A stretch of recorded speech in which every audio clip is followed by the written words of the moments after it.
I mean, I'm not the first person to tell President na kuheshimu lakini sikuogopi. I mean, you have seen President William Ruto, he himself was telling Uhuru Kenyatta, I don't fear you. Nataka nimuombe rais wetu wa Kenya, tafadhali bwana rais, you shouldn't be the source of threats in Kenya. Wacha kutisha wa Kenya. Kazi yako ni kuhakikisha kwamba Wakenya wote wako salama. Wacha kutuambia ya kwamba tutakujua wewe ni rais. Sisi ndio tulikuchagua na tulikuchagua uwe rais wa Kenya. Wacha kututisha. Sisi hapana watu wa kutishwa. Kweli ama si kweli? Kweli ama si kweli? Tunaelewana? Na mimi nataka nimwambie rais, wacha kuniletea maneno my friend. Wewe sukuma candidate yako bwana Kitendawili. Unaniongelea nini? Sijui kama tunaelewana. Mr. President, please stop talking about me. Talk about your candidate. Tunaelewana? Mtu waambie wewe rais, utuambie huyu mtu wa Kitendawili atawacha kungoa reli lini? Atawacha kujiapisha lini? Atawacha kuvuruga Kenya lini? Atawacha mambo ya violence lini? Na utuambie agenda ya huyo jamaa. Wachana na William Ruto. I supported you when you needed a man to support you. If you do not want to support me, leave me alone. With a lot of respect, my friend, Mr. President, please be a decent human being. Kuwa mungwana. Kuwa na shukurani. Sisi ndio tulikusaidia. Wacha kujifanya saizi eti sijui unajifanya nini. Please, ama niaje my friend. Sasa eti wewe sasa unaanza kunithreaten mimi.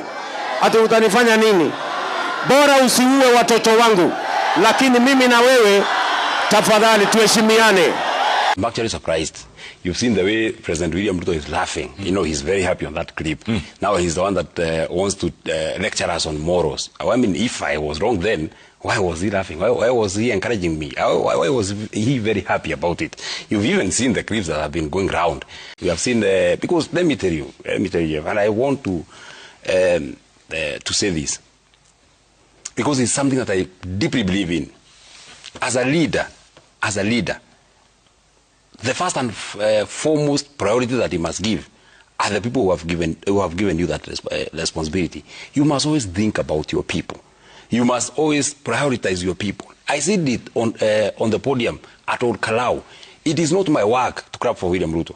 That's not what has been provided for in this constitution. You can't see, if you read cover to cover, you can't see a provision that a senator is supposed to crap for the president. But you will see that a senator is supposed to pay oversight on national government.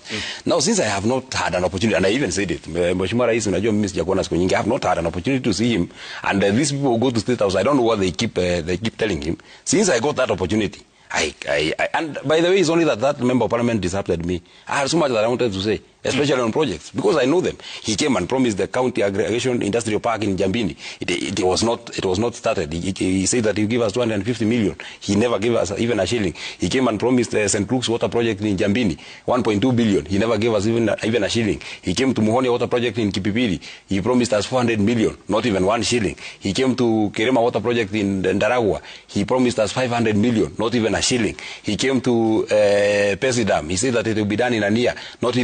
It has not even been advertised. I had a long list of the projects, and it is him. In fact, it's only that now that's why I thought I would be disrespectful. That's why I chose not to be disrespectful. I would have actually played the clips because I have them.